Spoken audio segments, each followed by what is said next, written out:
interviews I've been giving since 2000. I think maybe the first time I was on Coast to Coast, I even went into it. The methods that I'm going to describe are my own devising. I've been doing this since 1993. There's a lot of interviews, especially a lot of audio interviews that are out there in which I go into a lot greater detail than I'm able to at the moment. But I'm going to give you an overview as to how my system works so that you'll feel comfortable enough to proceed with the rest of the information, and then you can go and do the research to validate it all later. When you do that research, you can start off by going and doing a hunt on Google or someplace for like WebBot forum and go and jump to that. If you're absolutely new to this, maybe you want to get some easy entry into it, you can go look up JSNIP4 on YouTube. He's got JSNIP and the numeral 4. He's got a YouTube channel, and he's been doing summaries and has been following my work for years and takes the time to point out where it's been effective. So now the methods. Basically what I've done is I've come to the conclusion that humans are psychic, and most of us don't know it or acknowledge it. It may cause us to make certain moves with intuition, but we really don't bring it into our consciousness.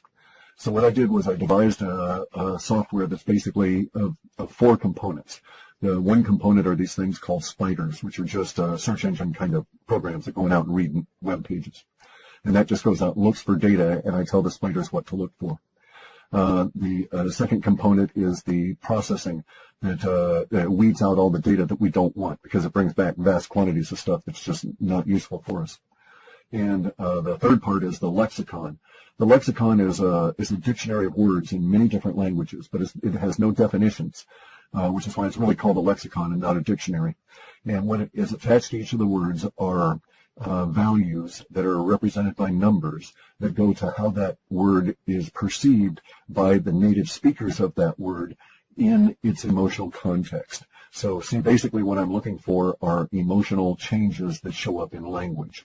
And it was always my understanding that I worked from since 1993 that these emotional changes were as a result of our psychic or intuition leaking out. And so what I've done is make a giant intuition sweeper. The way Google sweeps the internet and comes up with places for you to go and look at to respond to general or specific queries, what I did was to come up with a giant search engine that looks for distilled bits of intuition that end up on the internet in the form of language changes.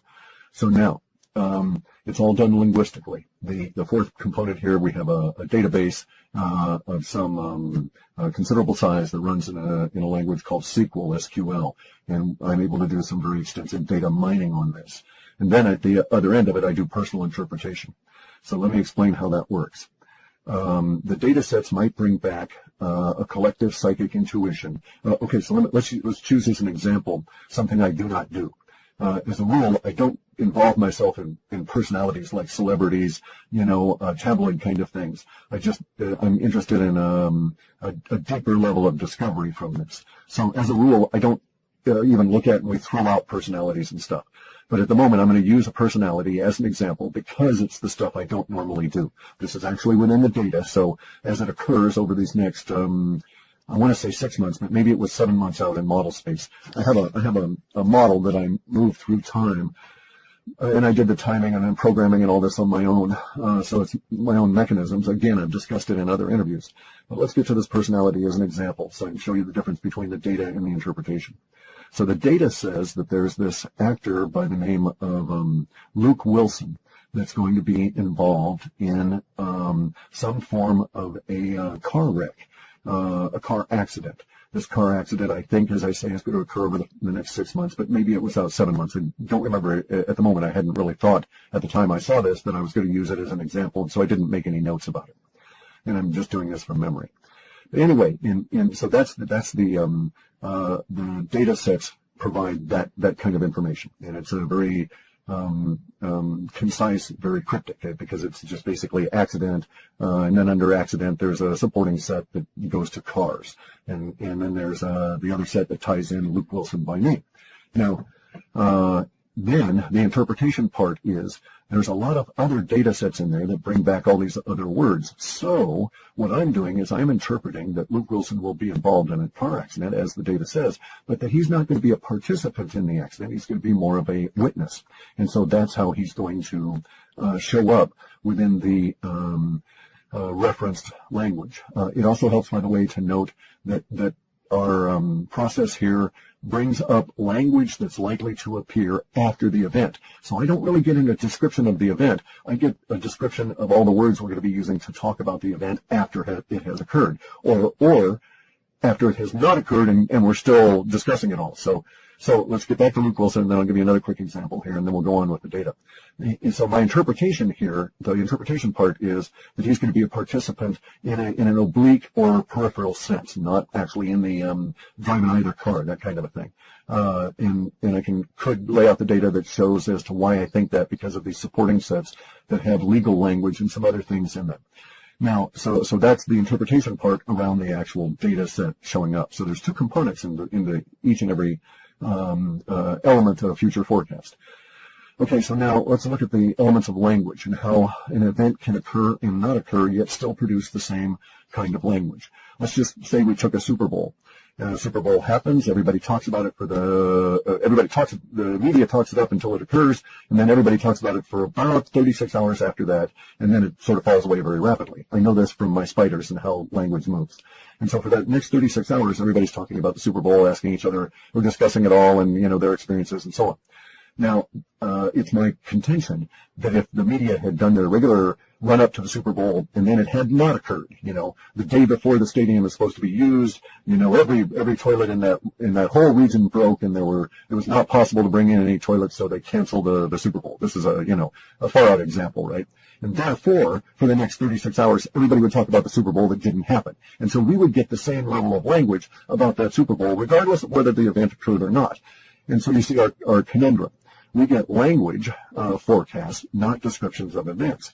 Ergo, I'm in a situation here where if I perceive that there's going to be an event, it could be that, it's going to be an event of omission as opposed to commission, in the sense of something that's missing rather than occurring. And I just can't tell the difference from the language we get, because we get the language that says Luke Wilson car wreck, and then some other legal language and other modifiers, peripheral sets in this, that lead me to suspect that he's just going to be, along for the ride in a legal sense and not really a participant.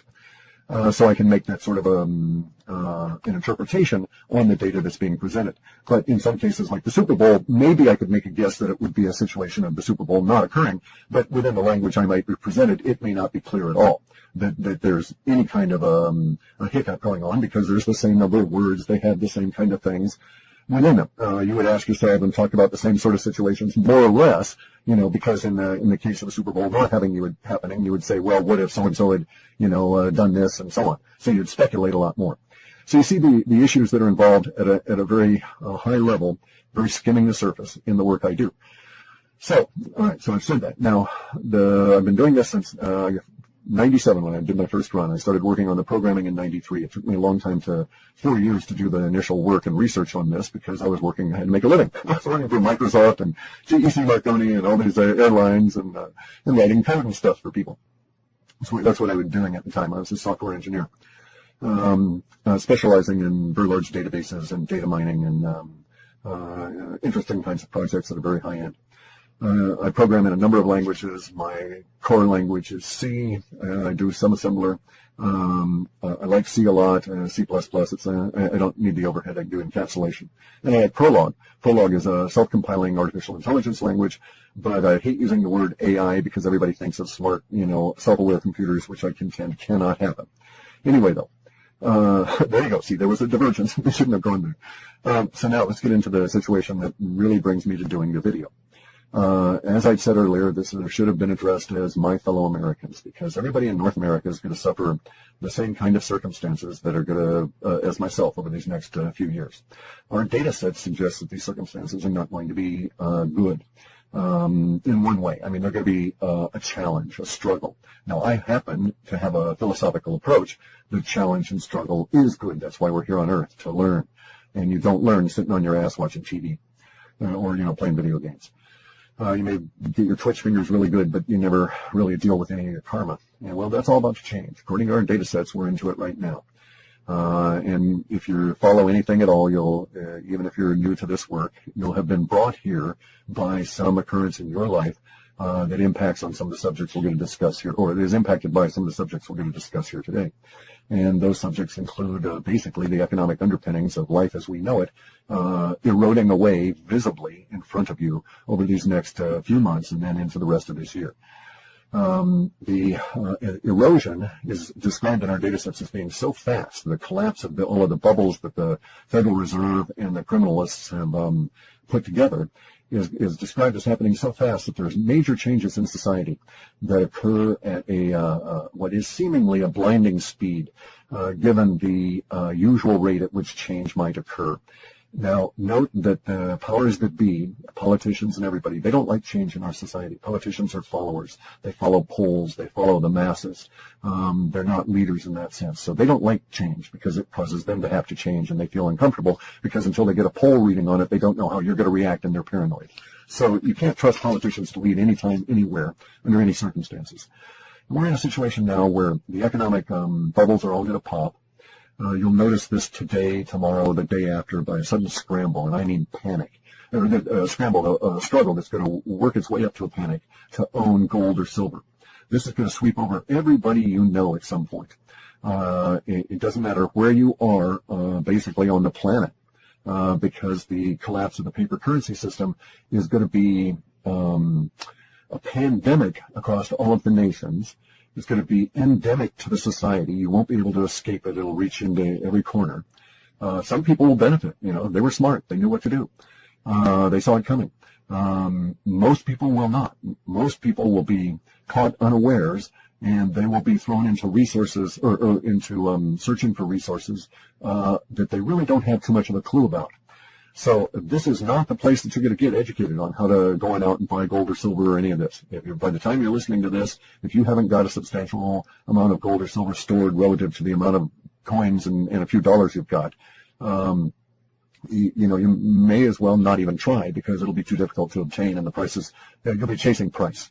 If you're an investor or a speculator and you have that kind of money, have at it. You have nothing to lose in terms of chasing that price, because those prices are going to go into what would be considered to be astronomical terms.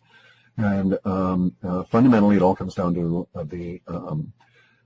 a necessary human reaction and what's going to happen that's going to cause those reactions. And so let me go into that very briefly.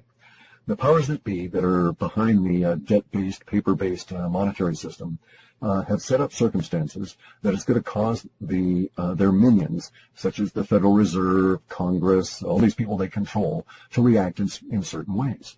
The conditions exist. They've existed for a number of years, and they've been building and building until they finally got to that. I think it's Peter Schiff that uses the example.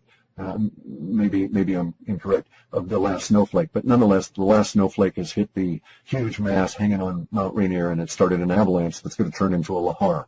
For those of you who don't live in volcano country, lahar is a water-fueled scouring mud flow that eats out old streams and creek beds, mixes up all that glacial fill rock and sand and gravel and stuff, and comes down like cement. It moves really fast. I mean, this stuff can, it moves at 32 feet per second because basically it's slimy cement-like sludge that's falling down the side of a mountain. And when it hits, it's like wet cement, a whole tsunami of it. So it's really dangerous stuff. So we have a lahar coming to North America. Now, the lahar is going to affect all of us more than the rest of the planet because we're stuck behind the dollar. We're stuck behind the powers that be and the structure that they built for the dollar that's going to cause their minions to have this specific kind of reaction. That reaction will lead to hyperinflation. And by hyperinflation, I'm specifically referring to a situation that will cause goods that you may need, dish soap, that kind of thing, to be very, very difficult to obtain, and the prices will be hard to take. I mean, the prices in dollar terms are going to be very difficult to deal with. And this is also going to involve, because of the way that this crash is going to occur, and this is really the reason why I'm doing this video at the moment, is that there is a very considerable chance, I don't want to use that word, there is a huge potential in the energy sense, in the electrical sense. We've got a very large potential that the just-in-time delivery system will come to a grinding halt all across North America. if that should occur, and I'm going to actually start saying when that occurs, the conditions that you'll face will be that the stores will empty and they will not be refilled. And you'll go back to that store 2 days after you went and bought milk and there won't be any milk. You'll go back and they'll say, well, we'll get some in a few days. And the fact of the matter is that they won't. And then perhaps even 2 or 3 or 4 or 5 days after that, the employees won't even show up. We don't know how it's going to actually mature at the individual level, and it's going to really depend where you are and how much of the material that you use in your life is locally sourced. Because we've gotten a situation where everything that travels over the roads to get to the stores that you consume is basically riding there, floating there on a sea of paper debt credit. The guy, when he fuels up his truck to drive the goods from the supplier, secondary supplier over to Walmart, he fuels his truck up on a credit card that runs on credit. He doesn't actually carry cash to make the purchases that get him from one part of the country to the other with that load of goods to go into the Walmart. He personally uses credit card more often than not, purchases everything that way, and he's with the vast majority of people in the country. And it's not necessarily, there are going to be instances when these cards, the plastic, will not work. But that's not necessarily what we're talking about now in terms of the dysfunction that's going to occur. Because the dysfunction that's going to occur is the lack of credit that allows people to purchase things ahead of time and bank on being able to pay that creditor when the goods are sold. So that whole credit system is going to break down. And then there's the issues of the huge amount of capacity to move goods, but no demand. So it's got us into a situation where even the basics will now be threatened. And that's something that we all need to be aware of. I'm not saying that you should panic. I'm not saying to run on out and try and stock up on canned goods. I don't know that that's the solution. It's going to depend on where you're at as to how bad it might get for you at an individual level. You're going to have to analyze your individual circumstances for your financial capability to deal with a sudden rise in prices and unavailability of items. And then make some adjustments in terms of where you think you'll be 6 months out and a year out. And you'll know I'm correct if you're looking at this either ahead of time or later on, because you'll see that we're going to run into a situation of panic to purchase gold and silver and ultimately Bitcoin. Gold and silver is going to produce, that panic will be visible. You'll be able to see videos, and it'll even hit mainstream media, of people queuing up all around the planet to purchase gold and silver, and a lot of people behaving badly in mobs when they're not able to get some because the store will have to ration it because they won't have anywhere near the amount that the demand is going to seek. So prices will rise. Prices will rise fast. Prices will rise continuously. Prices may jump up and down the way that prices usually do. But for the gold and silver, we're going to get into a situation that's going to be, in my lifetime, absolutely unique. And I'm an old bastard. And so that uniqueness is going to be a situation that my data suggests will occur in March and April, in which people will want to buy gold and there will be none offered. And so, for instance, right now, I think gold might be $1,200 or $1,300 an ounce to actually get some in your hand. Well, maybe by April, you might see a situation where someone's offering to buy it at $2,000 an ounce. Nobody's selling it. You know, they're saying to themselves, I'm not going to sell my ounce of gold for 2,000 bits of paper. And so they might say, well, we'll offer you 5,000 bits of them paper, or who knows? We just don't know where it's going to go, because the course of the no offer is going to totally destroy the artificial suppression that's occurred that I know for a fact has been in place at least since the year 2000 and has likely been there since the 70s. But there's documented evidence that, of the gold suppression and the silver price suppression since the 2000 at least. So, under those circumstances, we're going to get this panic to own the gold and silver. That will tell you that I'm correct about what else is going to come. That'll eventually trail down to Bitcoin. When people realize they can't get gold and silver, there will be this surge to buy Bitcoin, and we won't see it because it's going to be online. You can go and look at Fiat Leak and watch it occur. This could be global. We're going to see currencies all over start taking really big swings in volatility. What we call wobble. That was what the data called it, a wobble. We're going to have a wobble for the dollar. It's just going to bounce around like that. And as it bounces around, confidence is going to be lost. Because anytime it comes down, the populace is going to have one emotional reaction, and then as the Fed drives the price back up with their manipulation, the populace is going to have another reaction, and they'll go along with it the popular reaction will be okay on the first bounce back up, but not that second one. From then on, confidence is totally shot. But the dollar's still going to wobble as it fades off into history. If you're in North America, you're going to have to deal with the destruction of the currency that has moved my entire life. It's moved me through this planet my entire life. And it's going to be gone, effectively gone, especially as purchasing capacity dries up, because the response of the minions will be to hyperinflate. They don't have any other tools. They don't know anything else to do. They're really, really, really dumb.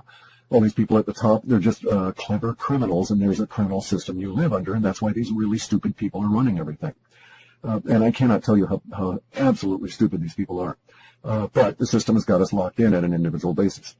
That's going to change. The system is actually coming apart at the seams. Now, as this occurs, let me check my notes here. We're going to get to the situation here where, as I say, gold and silver will go no offer. The data shows shortly before that Bitcoin is reaching around 650 US dollars per Bitcoin. It's going to go much higher than that. But it's because the dollar is becoming worthless, not that these things are more valuable. Their value will now be recognized. There's another key difference, is that, yes, there will be a fundamental change in the nature of gold and silver, because gold and silver in and of themselves are just rocks, just minerals, and they can't do anything. There's no emotional component there. There's no life as we understand it within those rocks. But what does motivate and move gold and silver around the planet is the human reaction to it. And that is to say, the perception that humans have for value in these rocks will change very radically as the perception that and faith that they used to put into paper now shifts to something a little bit more solid and substantial. And so everybody will want these rocks and will give up on paper. And as I say, a little joke, and rock, paper, scissors is a game. Okay, in real life, rock wins every time. Now, we've been surrounded by paper, just metaphorically. Rock's been surrounded by paper for a long time. Now that paper is just burning off. Okay, so let's set us up for the projections for the rest of this year, and then get on to the hopefully the end of this video. All right, so we have a situation where we're going to have panic to own gold and silver, long lines, people behaving badly. We're going to get to the point where the just-in-time distribution system, and I'm talking specifically North America here. I don't have time in this video to devote to data sets outside of that parameter. We have a just-in-time delivery system crumbling. We have stores shuttering, people going home because they don't have any employment. We'll have all of this ATMs and other problems as the electronics give us a bit of an issue. And then we're going to have weather problems that are going to be quite severe this year. And so those weather problems are going to be very severe on the southeast in August through probably to the first part of October. And they're going to be very severe on the west coast from our abnormally warm spring all the way through an abnormally warm summer. Now, there's one caveat to this that I've got to put in place before I continue. And we don't have anything in the data to suggest that this will occur, but there is a small level of potential that it might.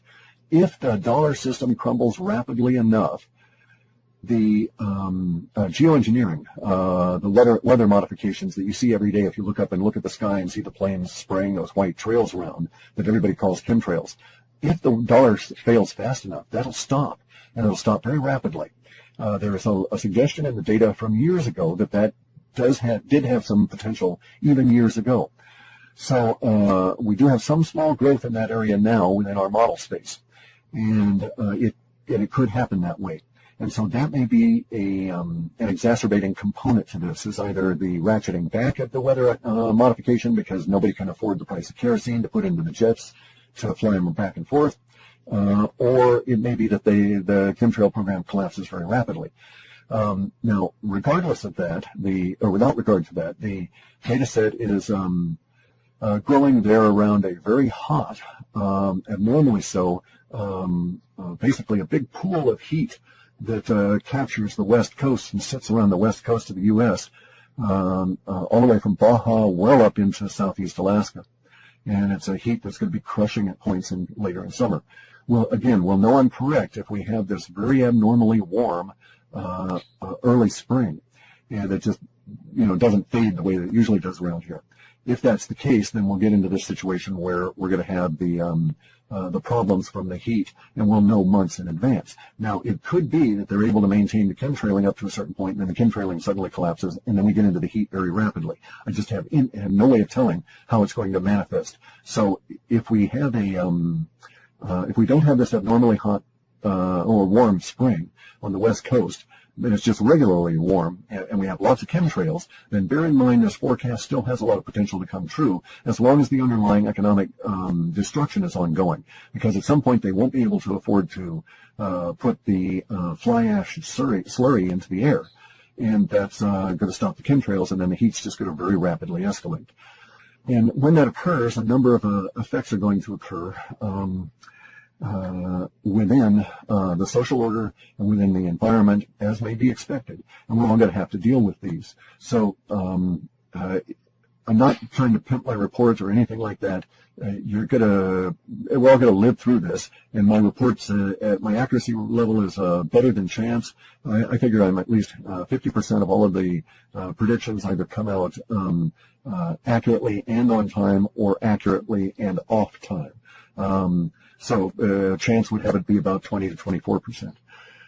So under the circumstances, you're going to have to decide how you're going to deal with a situation where we have a heat wave on the West Coast that may extend inland some considerable distance and into the Southwest that might cause severe problems for your environment, especially at a time when electricity may not be all that reliable. See, all this stuff's going to hit us all at once. The broken credit system is going to destroy the just-in-time delivery system, which includes fuels for power plants, which produce electricity to produce the electricity you need to keep the air conditioning on. And at the same time, we're going to have it's going to be exceptionally hot, and you're going to have to rely more on that air conditioning and or whatever cooling you've got. And you're going to find it's difficult to get around because a lot of the infrastructure around you is starting to basically react to an overly heated sun, and you're just sort of not really prepared to deal with it because you've been kept in sort of a little geoengineering cocoon for the last few years that may rapidly disappear. Now, I happen to think we've got to, I like taking my pain right now and getting it over with, right? I don't want to delay pain. If there's pain, I want to eat it, as the Taoists say. Eat your pain now, and get that karma out of you, and get past it.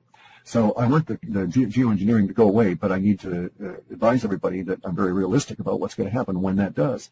It's not going to be very pleasant, and we have to adapt. And so there's going to be a lot of adaptation going on. And this is the other component of this. The good part of the reports that we've had here for the past few years have been saying that basically we're in a renaissance period, long delayed, that's been held in abeyance by the manipulation of the economic system. If the economic system had collapsed in '87, we would be into just such a kick-ass renaissance now. It would not matter that the environment is radically changing, because we would have already started adapting in the early 90s, that kind of a deal. But we've been held in this artificial cocoon of control that has been trying to preserve their control, and in the cost to all of us was that hasn't been an acknowledgement of the real changes in which we're actually living. Change happens, people. We've got to get there. Got to understand this. So we're now in a situation where the confluence of events is going to bring all of this and put it on our plate here, and I think we're going to get all this hitting us around July, just as hyperinflation really kicks off. And by hyperinflation, I mean very stupid, dumb people that run things in the criminal system that has got us all locked into control will respond to the economic crisis as expected, and will print vast quantities of digital dollars until they just can't print anymore, until it just doesn't make any more sense and no one's listening to them. And so we might see, numbers being invented, quadrillions or something, for new kinds of numbers, because we're printing them out so fast that we make Zimbabwe look like pikers, look like they had no vision on how to hyperinflate. We got some really stupid people running things. Now, the good part of all of this is that as the paper debt collapses, we're going to get back to what's known as sound money, which is these rocks I'm talking about, gold and silver, and the new electronic rock that is Bitcoin. When we do this, you'll find that the social order changes around you. And it is because there's a new ethos, because you can't fuck people over in gold and silver deals and live to walk around, right? I mean, it's like you got to get real with things. The people with the paper money system have done everything they can to put layers and layers and layers and layers of minions between themselves and any justice at all. That goes away with the paper debt system. All of the politicians go away with the end of the paper debt system. Who gives a rat's ass about that old fart Hillary or hair boy Trump when there's no dollars behind them? When Trump's casinos are empty, or not empty, where they just have thousands of squatters living in them, and because the economic system has collapsed and those people's homes were washed away in the storms, they saw the casino and they said, hey, I'm going to go live there. Up yours, Trump. And by then, no one gives a rat's ass about Trump anyway. That's the kind of world we're going to be getting into. It may actually come to the point where the, quote, federal government does not have the money to front an election. It will come to the point, and we'll start seeing that within our data shows us anyway, it will come to the point by August that we'll recognize that the moral bankruptcy as well as the physical or actual economic bankruptcy of the two major parties. So hooray, the political oligarchy and dictatorship that we've lived under, it's gone. It's dying in 2016. I don't vote. It's a mug's game. They've got everything rigged. And it's rigged because they're going to present you two people and they're going to say that this is the best that America has to offer. Hillary Clinton, the whore for the elite, or Donald Trump, the other whore for the elite.